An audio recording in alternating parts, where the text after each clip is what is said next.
દેશભાઈ હવાર થઈ ગઈ છે ને 2 દિવસ ત્યાં ઘરે જવાનું હોય નથી, નાવાનું છે, બધાને કરિયાણું આપવાનું છે, કામ હાલતું હતું ને આ આપણે ઇનોવા છે આની અંદર અત્યારે કટા ભરવાનું ચાલુ હોય, કારણ કે ઉમાં અમારું ભેગું થાય એવી સિચ્યુએશન નથી, આમાં એટલું બધું માલે ના હમાય અને લોટના કટાઈ થઈ ગયા છે તો એ અહીંથી જામનગર જઈને સીધા ભરવાના છે. પહેલાં તો ફટાફટ અહીંયાથી આ માલ ભરી અને પૂગી આપણે આશ્રયમાં હોય થોડુંક વધારે થઈ જાય એના હિસાબે થઈને આપણે 2 ગાડીનો ઉપયોગ કરવો જોઈએ અને એક તો બધી જગ્યાએ કીટું પહોંચાડવાની છે, લગભગ સમજી 15 તો કીટું આપણે અત્યારે પહોંચાડવાની છે 1 થી 2 દિવસની અંદર, જેથી કરીને બધા ડોહીઓ આપણી છે, ગઈઢા બાબા છે, તો હાયતમ પહેલાં આપણે એને પહોંચાડી દઈએ. સમજી ગયા હવે હાયતમની કંઈ જાજી વાર નથી રહી અને આજે એક જ દિવસની અંદર 1 ગાડી આ 1 ગાડી ઓલી એવી રીતે બધાને અલગ અલગ મોકલી દઈએ તો કંઈક કાર્યક્રમ ગોઠવાઈ જાય બધાનો એક ક્લાસ.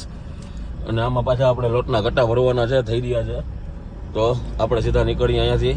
કીટ આપવાની છે જામનગર 100 કિલોમીટર કાપીને, અહીંયા 1 કીટ ત્યાં આપી દઈએ, એ સિવાયની 3 ખટિયાની અંદર છે, એટલે આમ બધી જગ્યાએ કરિયાણું પહોંચાડી દઈએ અને લોટના કટ્ટા ભરતા આવીએ. તમારા બધા મિત્રોનું કામ છે, ફૂલ નહીં તો ફૂલની પાકડી, સહયોગ કરજો.